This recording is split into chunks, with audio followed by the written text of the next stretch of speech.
kill from Bride. Flies up the stairs. His teammates should be able to trade this. It's just an Getty gets a 3K with an and he's got the stubby out. He gets 4. What in God's green earth just happened? As Resync goes into the default plant by Tetris. No more C4 anymore from the Malusi, so he's gonna have to go drive! And he gets 4! What? Both these attackers rather low. There it is, but Twizzler was actually picked up in time. 12 seconds left. Vivid still needs this 4th kill. There it is through the wall. After's just getting the bomb down. He doesn't care, but the impact downs him. They have to go for these kills. With 3 seconds left, Silent lands the pre-fire. Nobody can kill him in time. The ace from Silent. The 1v3, 2 for Mystic now. And we're 4-3, almost tied up.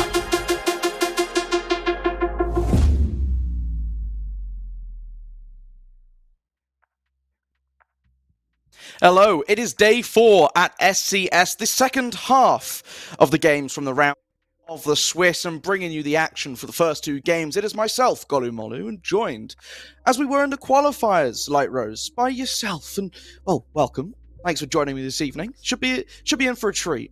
Yeah, I know. I mean, there are some good games on the docket. I think we've got the Pro League teams today. They get to kind of show their skills, or show what skills they might have been lacking in that first round with some of those upcoming games. But I've never seen that intro before. That is a banger, Golu. Like, yeah, that music is fire. It is wonderful. It hypes you up. But what else hypes you up? It's catching up on yesterday's action, in case you missed it. We had 4 wonderful games for you, as the highlight reel will show. We opened up with that investigation file, taking on 6 Karma on Chalet, and this game really came down to who could solve the attacks. A couple holes left open by teams, but ultimately, it was 6 Karma through this creative and aggressive play. You're looking at Akibil, particularly Skimsy also getting right up there in the action, that was able to bring them home the map after, well, a bit of a kerfuffle, Light Rose. It definitely could have been a little bit cleaner for both of these teams, but that's how sometimes these games go, right? As you're looking at a bit of a fiesta. But they brought the fire. The second game, Lycus Empire, against massively underdogged against Aerial Rise Academy, kept it even in that first half when they got to play the defense on Theme Park through some good, interesting teamwork play. But Candle came up so big for Lycus Empire in this series, constantly being that thorn that kept AAA down. But they were able to rebound on the second half, and they kept their defense very tight. Lycus Empire really struggling when they moved off of that defensive half to find that same sort of power.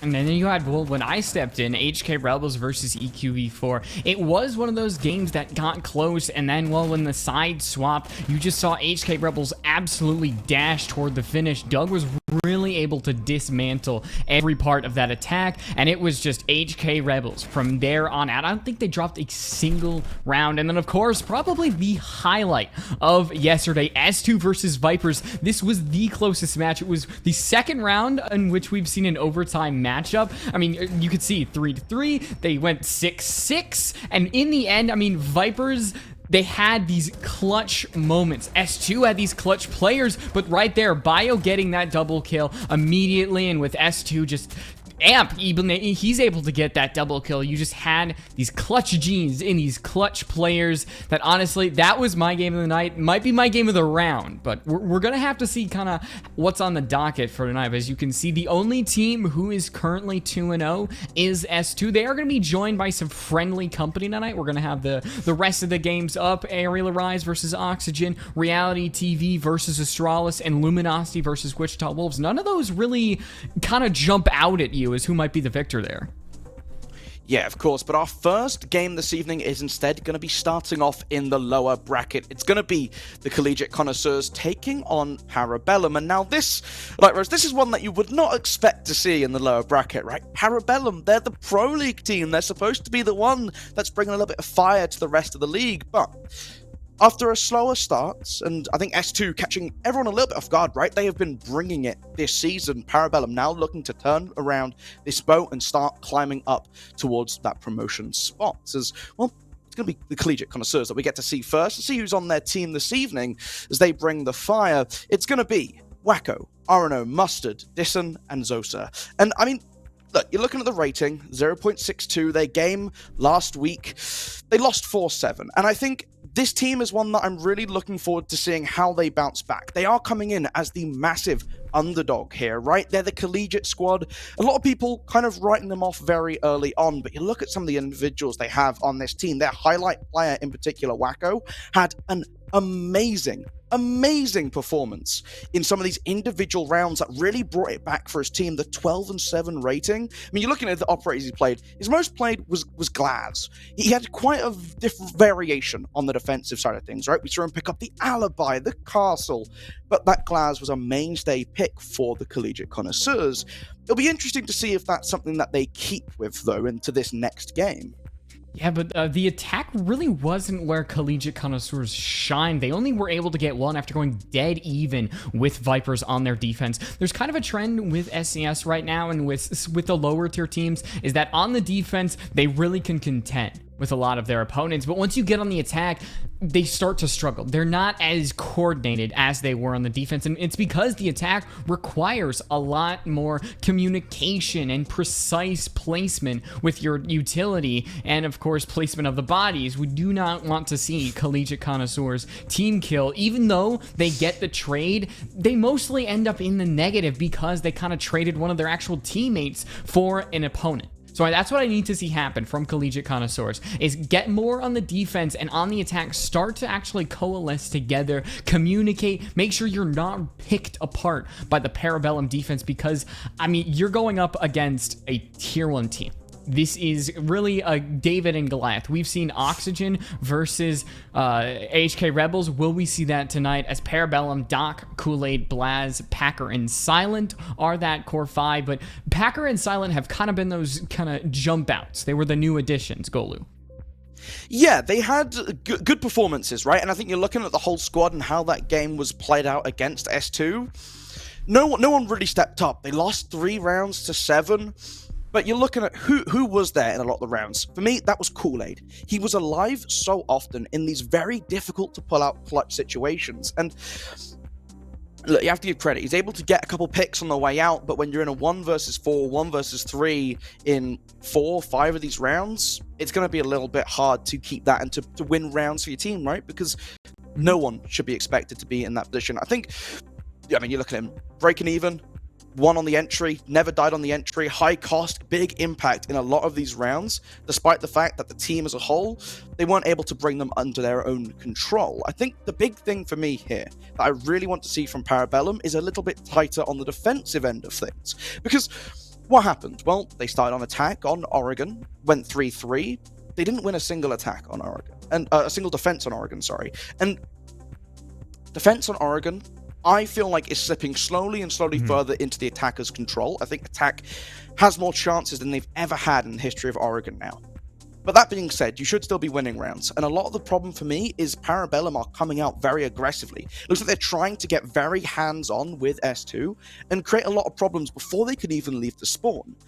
S2 were kind of ready for that, right? They had the drone network set up. They had players in positions to try and counter these spawn peaks or counter the fall-offs for these roamers. They did a very good job at limiting the individual impact that players on Parabellum could have. And this often meant that their site players were in 3 versus 5 situations very early on into rounds, and it's quite hard against a team like S2, who were very good at pushing you in. That, for me, will be the biggest interest in this game, is can Collegiate Connoisseurs, a team who have struggled on their attacks, punish this aggression coming out from Parabellum? Yeah, I mean, the decision-making is probably going to be a big factor because Parabellum kind of seemed desynced in a lot of these rounds. Reverse was just able to rip them apart, win gunfights that he might not have in other circumstances, but when it works, it does. I mean, in the last round of the first half of Oregon, they were absolutely running S2 through the ringer. They were just, their head was on a pivot wheel, and they could not really focus enough to actually take down Parabellum. If we see more of that up against Collegiate Connoisseurs, I know that they really will be able to handle this team, but I mean, there's a huge expectation going on to Parabellum after that first thing, so all eyes are really going to be on them tonight, and we're gonna have to see if they can perform up against what could be a considerably weaker team than S2. Yeah, it will be interesting for sure, especially with how that matchup plays out. I'm thinking of, in particular, you're looking from the side of Collegiate, they were leaning towards the set play style. And what map do you want to play for these set plays? I don't know, there's a couple different options for you, right? If that Glaz Ying, perhaps bringing out that sense as well to assist with it, is something you want to try and push a little bit harder, I'm not sure, but here we go. As the bands start to ring on through Villa, that's going to be gone. You know what? You don't want to have to really deal with it. And now as the rest slide in, Oregon, Sky, Villa, Theme, all gone. And Skyscraper, Theme Park, interesting for me to see Parabellum take that away, because I would have thought these are maps that you might want to bring in against a team like Collegiate Connoisseurs, who might not be quite so used to this sort of slower style of play, especially showing their history at kind of struggling to piece attacking rounds together. But Cafe, Chalet also gone. I don't know, I can be a fan of Chalet, can be quite aggressive, but they want to try and remove the randomness. It's going to be Bank that our teams are taking us to. Parabellum getting that final say. So Collegiate Connoisseurs choosing to start on the defensive end of things once again. What are your thoughts on this one then, Light Rose? Coming into Bank, Parabellum, Collegiate Connoisseurs, still favoring Parabellum, I'm assuming. Oh yeah, I mean, of course, like, I know we're not flawless on predictions on whether Parabellum are going to take it, but you have to think that everything is in their favor here. Packer and Silent, they've had their room to kind of figure things out in that first game. Now they get to go up against this Collegiate Connoisseurs team who didn't have a favorable first game, all things considered, and they get to go on a map that I think benefits Parabellum here, because PP should have these strats set in stone. Collegiate Connoisseurs, they're more of a pug stack, so they might not have these dedicated strats that really benefit themselves in Bank. I was talking about the clean sweep with predictions. Of course, he's got to go with Collegiate Connoisseurs. He's run it back in Collegiate multiple times, so he's got to go with his mates. But, I mean, everybody else going for that kind of red wave, and it's not surprising considering the odds here. Here's the thing. I'm a big fan of picking your heart over your head in times when you just feel it, right? When you see the win condition. I have to be honest, I don't see a win condition here for Collegiate. The wins that they get in rounds. Looking at the last game against Vipers, it was all off of strong individualistic performances. Wacko coming up huge in so many rounds. RNO coming up big in 2 of their wins. I don't see that consistently happening any longer. You need to be able to put 7 rounds together. And the thing is that not only is it harder to do that against a team that is synergized, a team that breaks you down and figures out how you're playing, it's hard to do that against a team with just the raw skill that Parabellum has. If Wacko gets himself into an awkward position, slips through the defenses, and is able to take 1 kill down, I have a lot more faith in Parabellum being able to quickly adapt to this new situation they find themselves in, and be able to punish him for his mislocation. Because generally that's what was happening. We'd see players sleep through, they'd be way out of position, and rewarded for that. Parabellum will be able to check you down. They will be able to keep you in check and stop you from doing that at all, if not consistently.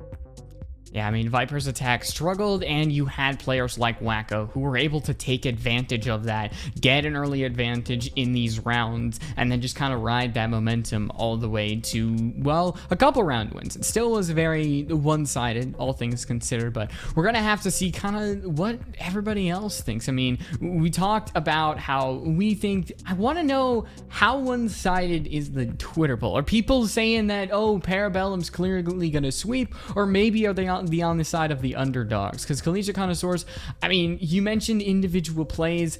They had less of that in Parabellum because nobody really jumped out. I mean, Kool-Aid still went dead even in terms of KD. You can jump out in terms of utility, but alongside that comes with kills. So it kind of goes hand in hand there. But Bank, overall, I still think that Bank is really favoring Parabellum.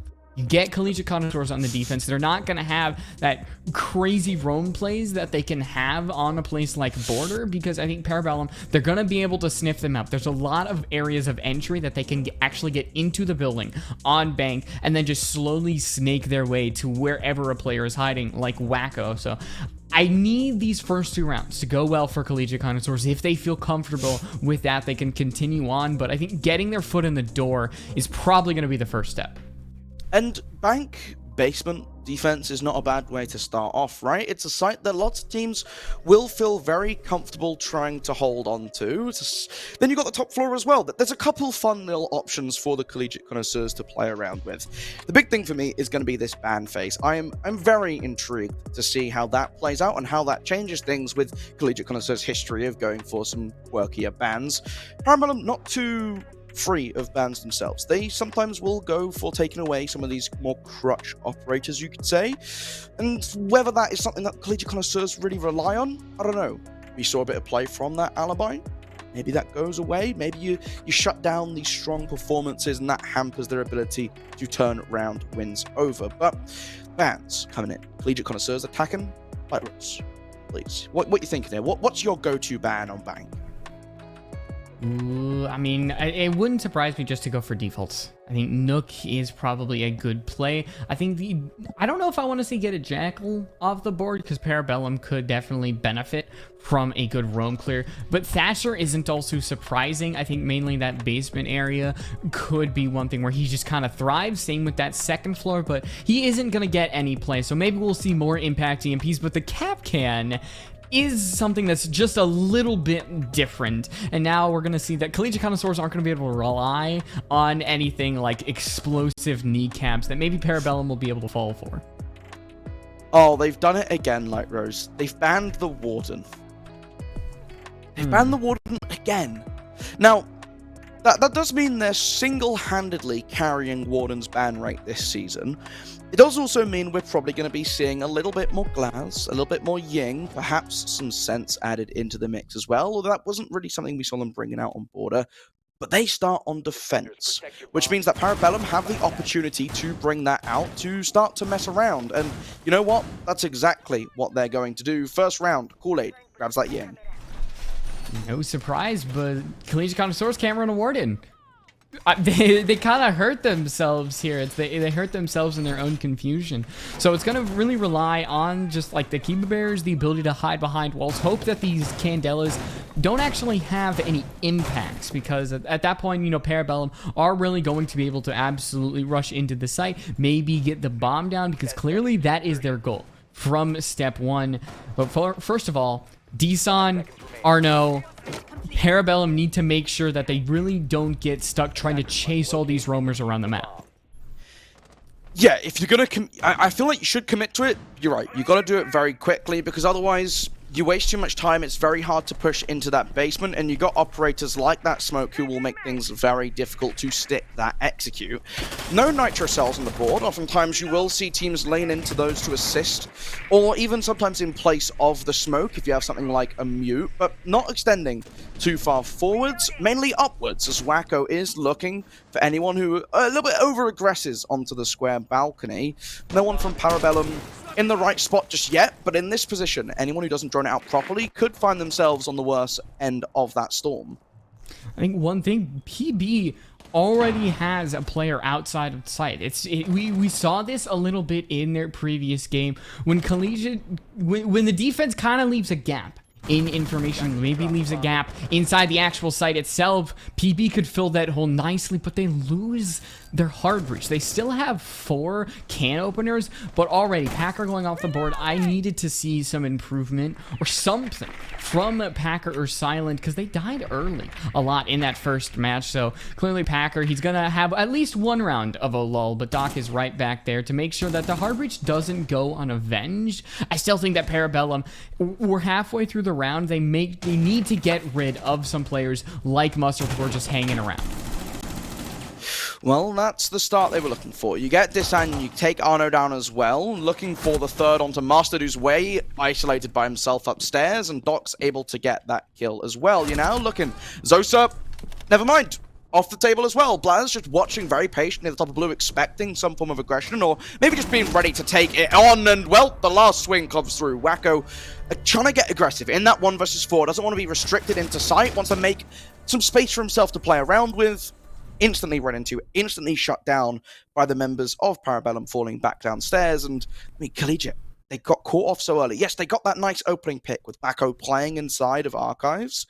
The problem is that with that pressure, with that pick, with that diffuser, they didn't really adapt to it. they still had players upstairs above, Arno, Disan, just waiting to see who's going to push into them. And what ended up happening was Parabellum were given enough time to set themselves up on window repels, to put that pressure towards Spiral to cut off the rotation, and then just sweep through and take these members off the top floor. Collegiate, in that position, you're a 2 versus 4, you have to try and get a little bit aggressive. You have to try and find something back in these rounds to make it salvageable, because if you just wait on site, you will get pinched down and you will just get so claustrophobic. I get it, but ultimately Parabellum doing an excellent job of just watching their own backs. Here's the good thing about Parabellum. Even though they lost that opening duel, I don't think they're going to get punished as hard by a team like Collegiate Connoisseurs than somebody like S2, because a lot of times Parabellum, they had the opening death and then they just were not really able to get out of that hole that they kind of had themselves in from the beginning, but they worked through the defense very quickly in that first round. Mustard was absolutely in hell in a cell. Player coming from his left, player coming from his right. He could not do anything about it because he just had run out of ammo trying to kill all of them. And, well, if we see consistency like that from Parabellum, I know that this will be good. Mustard way above the head of Doc. That is 2 players gone. I don't even know where Wacko was trying to actually fire from, but there is Collegiate, another really ineffective roam that is dealt with within the first 30 seconds. Yeah, I think a run out is an interesting idea. I normally would like to see a little bit more in place beforehand. As you see, well, Arno gonna go down to the sprays coming in from open area. These remaining 2 roamers off site have just been caught off guard. Disan now stuck in this corner. He has the hatch to drop down from, but you got to be careful of Silent, who's playing inside of servers down below, can be that threat, but the swing is just going to come straight on through. Packer able to grab the double kill. You can't drop the site because you've lost it to the Ash. You can't move anywhere. You're stuck in a corner. They take the swing. And Parabellum, again, just doing a great job of clearing out these roamers like Rose. I mean, the aggressive play, it's a nice idea. Try and catch Parabellum off guard. Try and get that early kill. I think these kind of runouts are a little bit harder to pull off on a top floor because you already have Silent cutting off your rotation through the basement. You have a couple other players who can get very quickly to that lobby, but it didn't work out anyway. And now, the second round, Parabellum are able to kind of get under their control. Bank is an attacker-sided map, though. How attacker-sided? I don't think it's this attacker-sided. Cool. I mean, Parabellum, these rounds are going so fast, you literally can't even keep track of things. You're like, okay, so this player died dead. Okay, now all of Collegiate Connoisseurs is dead. Parabellum have just been working through this defense. Are we going to see the Grim from Kool-Aid? He is probably the worst operator in Rainbow Six. I'm very glad that Kool-Aid decided to hop off of him, because I think it would show that Parabellum see this as less of a challenge and more of just like, let's kind of goof around, go for silly things. They haven't afforded themselves that luxury. After losing to S2, they have a lot more watchful eyes of them that they really wouldn't like from the beginning. So ending this one out in a 7-0, it feels like the only thing that needs to happen for Parabellum to kind of get back into that status that they were before that S2 game. Well, we're seeing this clear start from the top floor and still a lot of closed off angles. This is something we saw from Collegiate on Border, right? Is they'd have these individual roamers, but very little backing them up, as we're seeing Mustard drop down very quickly. Again, these repels can happen into CEO because, yes, Arno is on the top floor, but he's not really in a position to hold this crossfire. And now Silent grabbing the second one again. Disan finally able to grab something back as this gunfight is continuing upstairs. Wacko grabs the kill onto Silent below as well, and suddenly things are flipping. Collegiate able to win these 1 versus 1s very consistently in this round, and it's causing Parabellum a little bit of a head stir because now you still got these problems on the top floor, but you have to get down to site as well. Finally shutting down the Wamai upstairs, though. And I'm worried that PB, their confidence kind of got the better of them there. You saw just a lot of 1v1s happening, and Collegiate Connoisseurs, eventually you'll be able to win them. And just playing apart Parabellum, that's when they can really get ripped to shreds. And Collegiate Connoisseurs finally getting something done. The round is not over halfway through it, and honestly, I think we can call that a victory, as now Blaz might encounter this person over by blue, that's Wacko, who's actually going to disengage, head all the way down to the basement where Desan is trying to defend against that diffuser. This is probably the only way Collegiate actually wins this round. They defend this diffuser as much as they can, but Doc is really just trying to grab it and run away with it. He gets it, and now he's going to try to stick at Wacko. A wonderful kill onto Blaz, and now Doc has to defend from 2 players around him. He has the Black Mirror that is extremely advantageous, but does he know where Desan is? The C4 goes out. Does it blow Doc to shreds? I think it got shot out.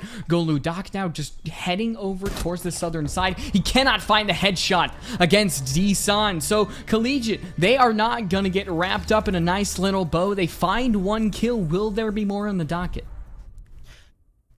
I don't know. This round is a very interesting one to look at, because what happened? Parabellum get into CEO very early on and grab that opener onto Mustard, because the way that Collegiate had set themselves up, they had this roam, and I think the idea they were trying to go for, and I could be mistaken, is that it looked like they were setting themselves up to wait for this front forward push coming in from square. Instead, Parabellum caught them in the side, and what that just meant was that they weren't ready to be in positions for refrags. So a lot of these gunfights came down to 1 versus 1s across the map, and it's great to see that these players who were big in their last game are stepping up again today. Wacko, Desan, both able to get important picks to slow down the Parabellum aggression in towards the site. If they'd been able to hold on to that top floor a little bit longer, I think things might have been a little bit cleaner, or just prevent Parabellum from being in the position they were. Ultimately, a good spread in that dying seconds, though, right? You're looking at the remaining 2 members did a great job of keeping themselves apart, making it very difficult for a clutch to be possible. And that communication is really good to see for them after 2 slightly more challenging rounds. It's a good indicator that they're still in this fight. The thing from Collegiate Connoisseurs is what helped them on their defense is when Vipers tried to do exactly what Parabellum are doing. Just kind of lazily, haphazardly go for a lot of these roamers, and Wacko just doesn't stand for that dollar store roam clear. He can take this team apart if they really choose to. I think Parabellum, they're going to hold back, not do what they did previously. Wacko is gone. So really, one of the 2 players that have had, honestly, any real impact in this map so far are gone and dusted. As Parabellum now to try to take care of a couple more. It's just, I think it's Zosa, and Arno up against the world that is Parabellum. Collegiate's got some funky names, though, I'll tell you that. Well, this is where things get difficult as well, right? You've got Packer on that Dokkaebi, still 1 logic bomb in pocket, 2 minutes still on the round. The drones have spotted Arno out, so he has to now be a little bit more cautious around the back. The frag grenades trying to force these 2 remaining defenders apart. And there's 2 schools of thought, right? Do you want to play together and look to break out as a duo, or do you want to watch each other's back, hold these long angles, which make it a little bit more difficult for Parabellum to lock you in? Arno's going to get aggressive, though, looking to try and walk upstairs, able to win out the first gunfight onto Doc, and now falls back. Very low on HP. A wonderful shot from Zosa will start to help again as they're looking for Silent, who's peeking in through this doorway. The pressure on both hatches in open area still very much something to contend with, as, well, seeing the sledge rotating around, just looking to try and give them that second angle as the Candelas are going to start to ring out, Light Rose. And here they go. No Warden might hurt this team as Zosa doesn't get fully blinded, but eventually does. Was the C4 out? It wasn't really in time as Kool-Aid has the ability to back off and just head right back to where he was. As now the coverage is really there. He doesn't have to worry about too much because Collegiate, even though the C4 is going to be ripped, it's late by several hundred milliseconds. Now Parabellum, they can sit back and honestly wait for Collegiate to come to them, knowing that they have a severe advantage. These beepers will give away that Collegiate are heading up to the second floor, and Kool-Aid all the way back over by that little dining area just shuts down any chance of a comeback that Collegiate connoisseurs have. You have to play for the retake of those hatches because of what a powerful position they hold, and there's so many available, right? They can sit on the hatches at a cubby. If you start to get pushing through, if you're contesting it, there's also that second one inside a server, which can now have a bit of a deeper angle on towards that diffuser. And so going upstairs to try and catch it off is the right call. You have to push together as a team, and I like that they do that. Once again, Collegiate showing that they are able to communicate. They clearly have the good game plan in mind, just not quite able to execute on it. This roam game, Parabellum are doing a great job at pinching it down, recognizing now especially that this is the plan for Collegiate, and adapting their operator lineup to meet that. You're seeing the Dokkaebi start to come through, and the first logic bomb went through, and we saw 3 players die. Because what's happening? They're droning forwards, they're getting map control, which is something we often saw them overlook in their first game, and now that they have this control, they're not playing for picks. They then just are in positions to grab them as these defenders are back against the wall. There's nowhere else for them to run. And Collegiate are going to change things up. They're going to go to the top floor for the first time. The only site that you can't roam above here, are they going to have a little bit more presence below this time? You see Wacko on that Mozzie still looking for that downstairs presence, but considering you have a couple bits of hard utility, oftentimes you'll see teams try to really stack up parts of the map with deployable shields. None on the table is quite interesting. Yeah, but it's not too surprising because I think they're trying to play around each other more. I know it would help them, maybe just give them a brief little window of which they might be able to survive. We're seeing the Amaru rush on in. The smoke plant is here. Parabellum has all the info in the world they need, but Wacko underneath has the information he needs to blow this one straight up. Parabellum still have an edge, a one man count difference between them and Collegiate Connoisseurs as Kosa tries to be the difference maker here. He stays alive and maybe could be the thing that gives Collegiate another round. It's back at a 2v2 and these two teams are just trying to survive at most. Parabellum is really struggling in terms of health, but they still have a gun to fire, and that's the one thing they can count on. Doc is a wonderful shot onto Arno, and now Wacko, the spotlight is on him, and he has the ability to really make a show of himself, give his presence over to the world, his portfolio, but he's been spotted out by Parabellum. They know his exact position, and he might not be long for this earth. You can see the yellow pings coming out, so it's not a blind duel between these two teams, but Parabellum clearly have the edge. Once they grab that diffuser, they should be able to shut down Wacko as long as they don't take these one-on-one gunfights.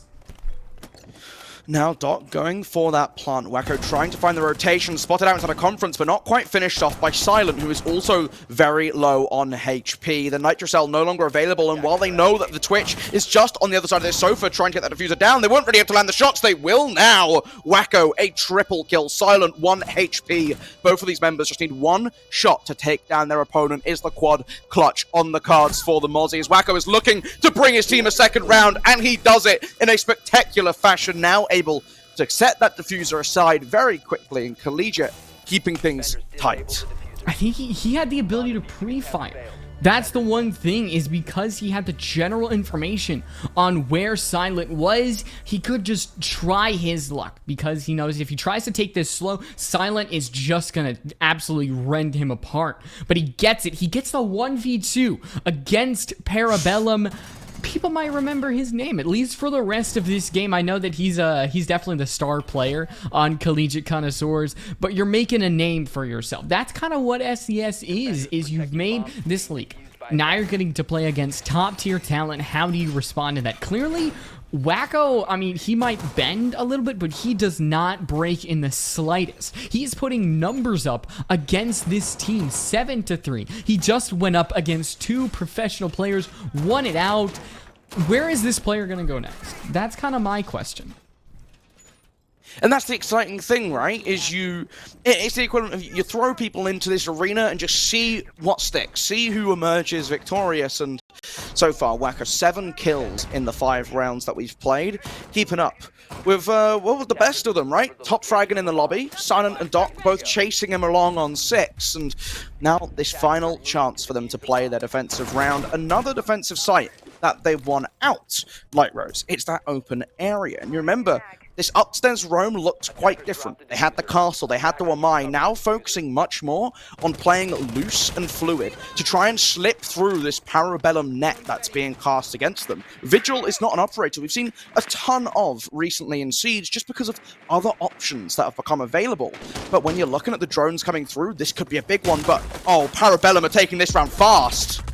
And once again, they're seeing that Collegiate might not have the information, might not have the players in the site, but the defense is ready. And Kool-Aid tries to get that kill that definitely would give Parabellum that final edge. It's 2 players gone, as now, well, it's kind of the echoes of last time. They tried to get in, tried to really get a absolute surprise on this defense, who are ready for it. It's not going to be the exact same, but Kosa finds 2! He's a quad, will it be an ace? He doesn't have the angle nor the info, so Parabellum, these rounds are so much closer than they need to be, but at least at this one, they bring it out.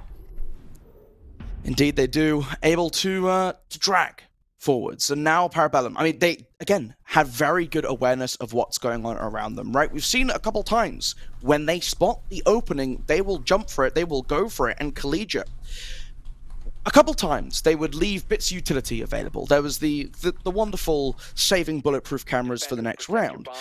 When these setups are a little bit slower, when you're not quite in position, that's the openings that you afford to your opponent. It's very important in Siege. The moment that action phase hits go, you have to throw any expectations out the window and just assume that the enemy team will be on site, or at least pressuring that site. And that's why, because it doesn't take long for them to sledge through. Oftentimes you'll see teams barricade or castle off that door, but with the way they were playing, they wanted to have these roamers be able to collapse back in. These openings that have a purpose can sometimes be used to greater effect by your opponent. Or Kool-Aid, do not get too confident. You know that he is going to try to peek up against these teams, but I think he's been spotted out as Collegiate. Now they're spawning towards that northern side. If this team desires, they could go for spawn peeks, but that was a problem against S2, is when they tried to do something, they really got taken apart. As now Kosa with the Amaro just zips right on up to CEO, wants to do what kind of Parabellum has been doing in the past 2 rounds, take this team by surprise, but Wacko on the glass isn't going to have an exactly fun time. He's had, ever since he got that clutch, he's been a little quiet. As now Parabellum, they're getting pushed more towards that second floor. Zosa and Deson, I think, might be able to go help him out up on that top floor as well. It's a little bit of a split push right now, Golu. Yeah, and they have this Monty, Arno. I'm a big fan of shields, like Riz. I always like to see them come into play, and I like to see them used well. The drone spotting out silent should be the case for Arno to play a little bit more cautiously. They're looking for the swing to come on in. The barrel of that thermite peeping around the corner, and sudden able to fall back into sight. You can't risk losing another member here, as you've already lost Wacko on that glass, who was your execute piece.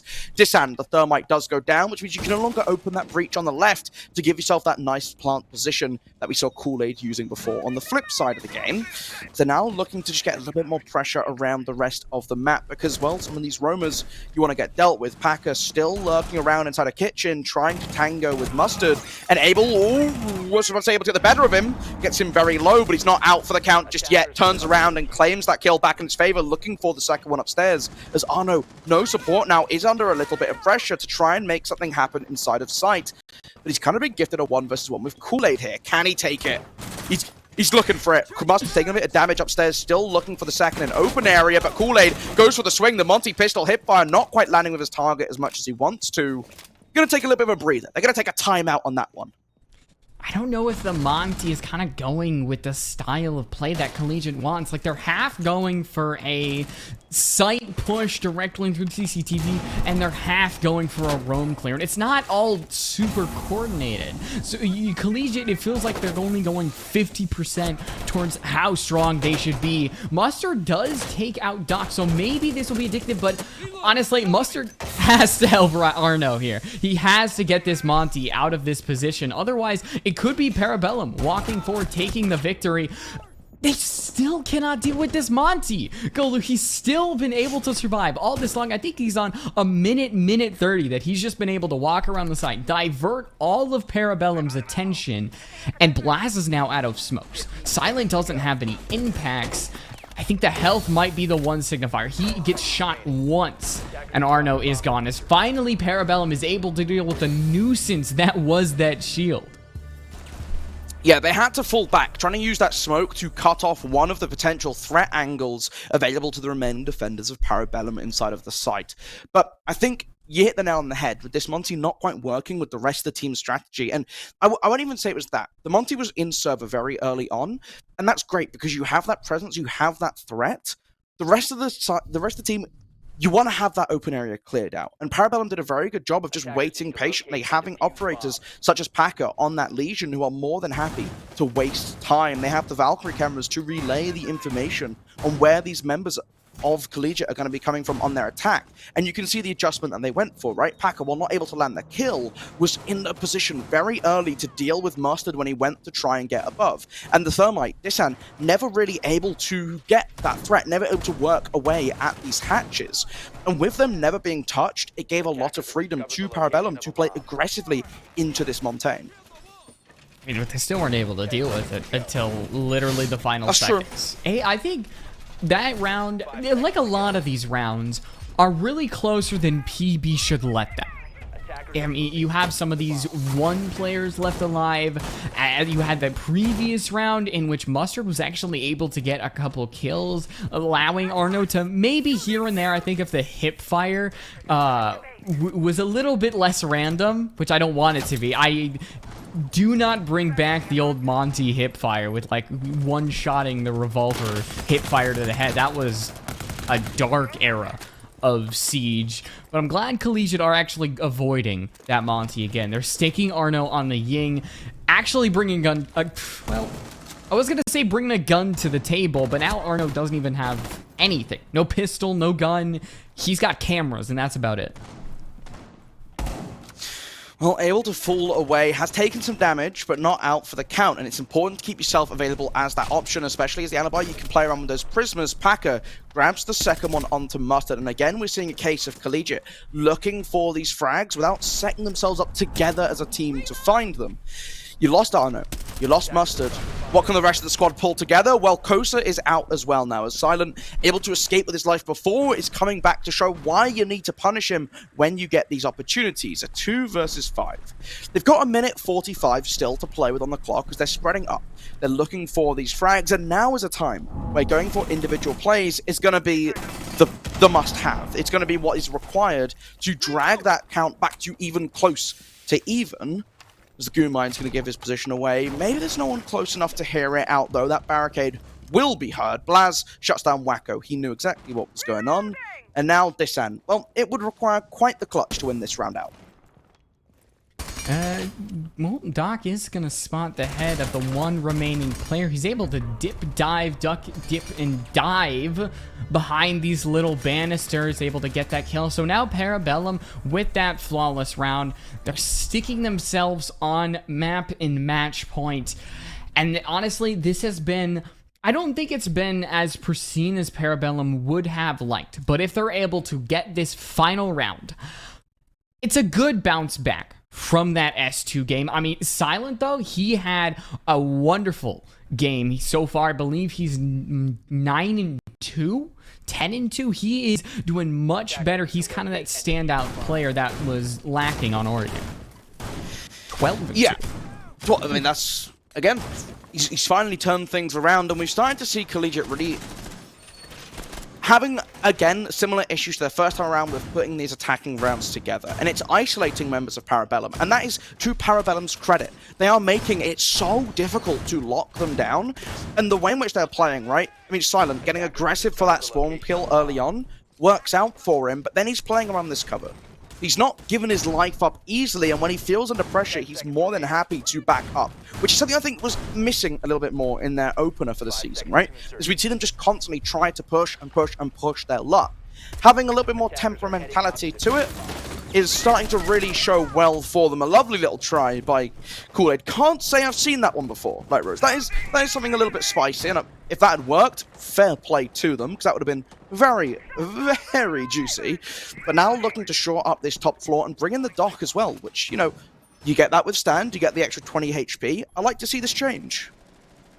Yeah, they're bringing the I feel like Rook and Doc haven't been like too meta, but they're kind of making somewhat of a presence. The only thing, Doc isn't on Doc. Like, come on. You set yourself up for such an amazing little pun, and you put him on the Rook. Like, they both got the MB5. They both got somewhat passive gadgets. Make it fit. Complete the storyline. Yeah.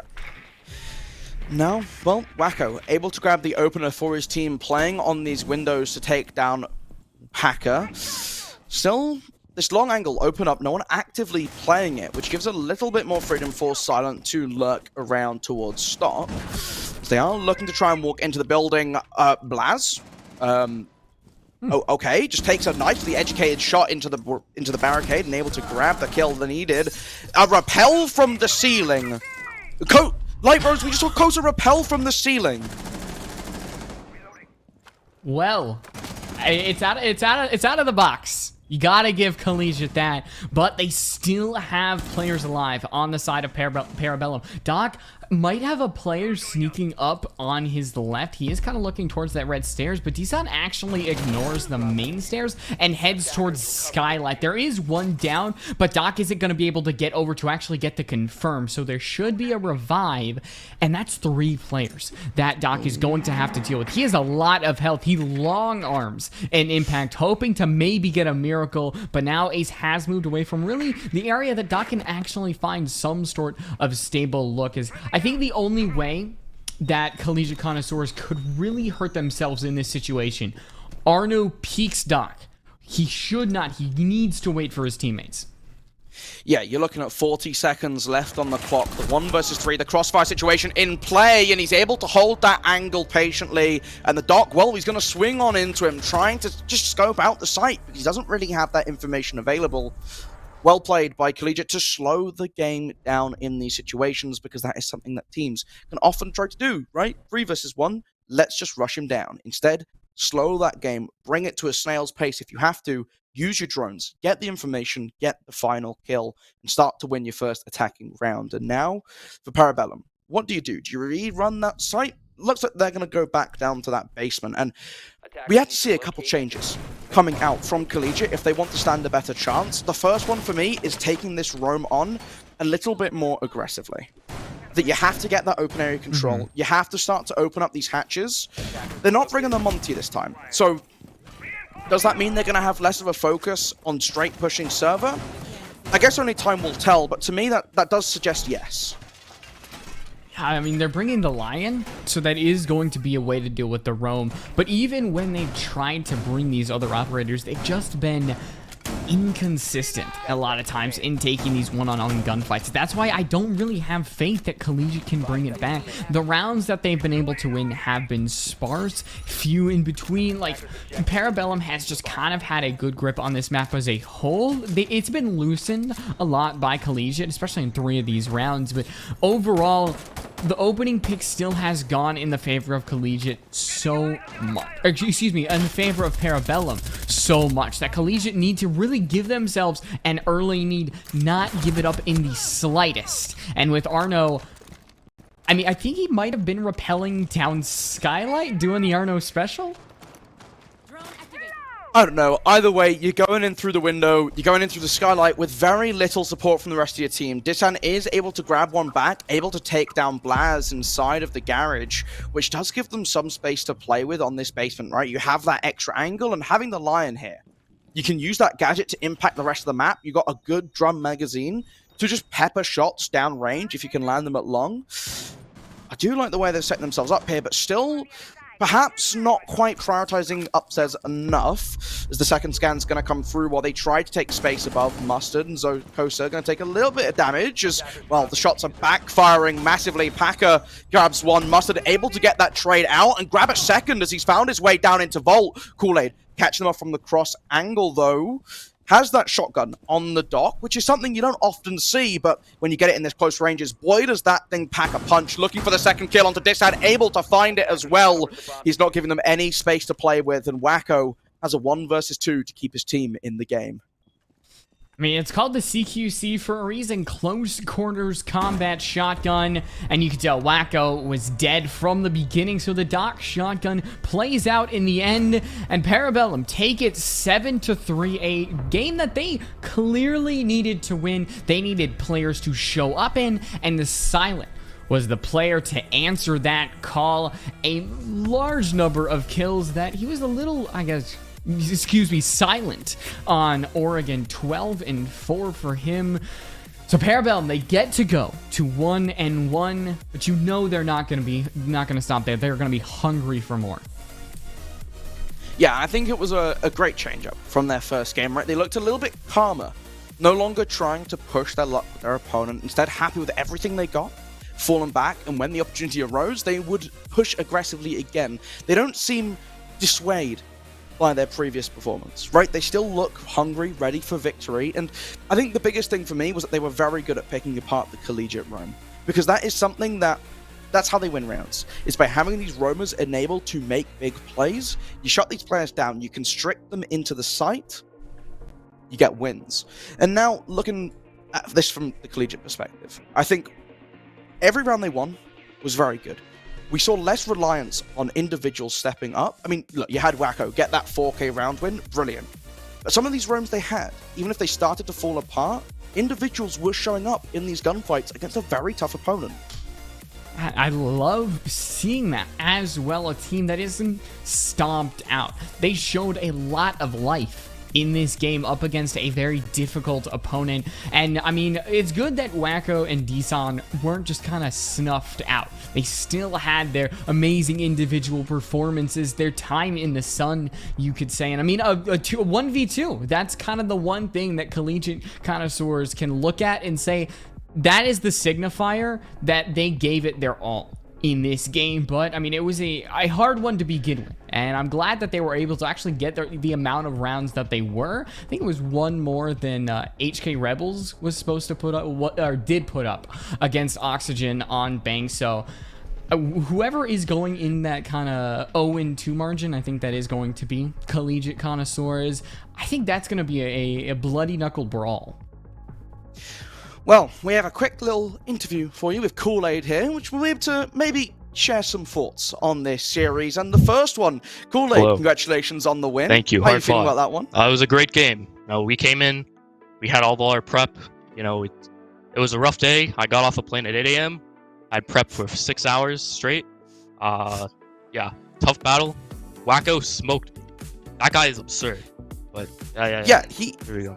He was very good in some of those rounds, but I have to tell you, I thought you did a really good job at limiting him in some of these rounds. I mean, we saw the change up after a couple rounds in. You'd see that switch up, bring in the Dokkaebi instead. Yep. That's a concerned effort. You want to try and limit some of these individuals on the side of Collegiate. Yeah, that was in our prep. These guys, they hit the books. We don't. So we gotta make sure our prep is ready, because these guys are coming with encyclopedia. How did you feel about that first half then, right? You start up 4-2 up, one of those rounds Wacko going big, you then get to move on to your defensive end, and things looked much better from the start. You were able to limit a lot of the movement for Collegiate. Is that them not attacking you in the right way, or is that you just being ready to deal with whatever's thrown at you? I mean, I got 4 smoke shows of a teammate, so they probably got distracted a little bit, but I was looking for some better entry stats on our attack, but we'll keep moving. You brought the Ying out a lot. Is that an operate? You were rocking that. Is that one that you're a fan favorite of, or you just see the Warden's gone and you know you're gonna have a field day? The best Ying in NA. You got to ban it against me. I've never lost a round on Ying. Fun fact. You never lost a round on Ying. Ever.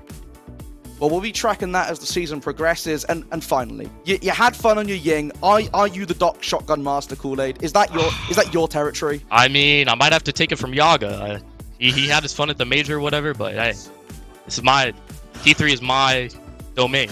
I got that shotgun on lock. Lovely. Is there anyone now that you're 1-1, you get to go up against some of these other teams who might fall away today? Anyone you want to see? Who do you want to beat? Psychosis, that boy, he's balding. I gotta beat him because I'm balding too, so I gotta be the best balder. Well, we'll see if you get to face Aerial Rise later on, but thank you so much for joining us, Kool-Aid. Congratulations on the win. Have yourself a lovely evening, my man. You too. Have a good one. All right, well, you just saw Kool-Aid, and I know that earlier we kind of skipped over stats. We want to go over that. It's pretty important to know. The entry game was pretty important. I mean, Wacko, the ability to go 3-2, but Silent, honestly, a 90 KOST. He saw that previous performance on Oregon and was like, mid, I can do so much better than that. Yeah, it's great to see these players who had a kind of quiet start really come in full force. I think Silent is one of these players who, looking at coming in, I was thinking, you know, we can see a bit more from him. Is today going to be the day? I now have no doubts about this man for the rest of the season. I think he's one of these players you got to be careful. One of the first names you're thinking of when you're looking at scary roamers, because he was so hard to pin down. And even when we saw this hand adjust onto that lion to try and catch him off guard, ultimately just able to slip through that droning every single time. It's not very surprising to kind of see these stats come out from Parabellum over Collegiate Connoisseurs. It didn't feel like it was a pro league team up against kind of, say, Pug Stack T3 team. It felt a lot more even than one would think. Yeah, and I think a big part of that is to the preparation work that Collegiate had come in. It looked like in lots of these rounds, even when they're falling away, they had the idea of what they wanted to go for. They would set themselves up. It was just executing upon that. And I think that's the big difference maker, especially for attacking rounds, which I think as the season goes on, we'll see these become a lot tighter. But at the start, it's so important to have your attacks locked down. And I think you're looking at these T3, T2 teams, that will really make or break a lot of maps for you, is if you can find ways to win rounds that on the quote-unquote weaker side or the uncomfortable side. Yes, but that is the first game done. Parabellum takes it over Collegiate Connoisseurs. We get to head into the second game to see who joins S2 in that 2-0 margin. We're going to head to a quick break. It's going to be very, very short, so we'll see you then.